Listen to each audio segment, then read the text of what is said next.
شكرا السيد الرئيس. أود أن أتقدم بالشكر الجزيل إلى الدول التي قدمت وراعت وصوتت لصالح هذا القرار، وأدعو الدول التي امتنعت أو صوتت ضد هذا القرار إلى إعادة النظر في موقفها.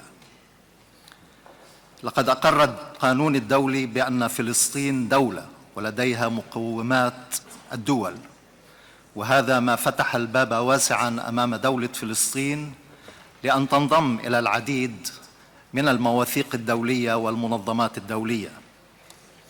إن الدول التي تدعي دعمها لحل الدولتين هو ادعاء غير مقنع، لأن من يدعم حل الدولتين لا يجب أن يعترف بدولة واحدة فقط، بل يعترف بالدولتين.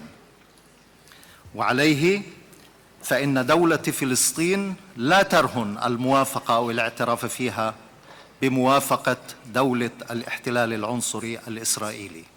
شكرا سيدتي الرئيسة.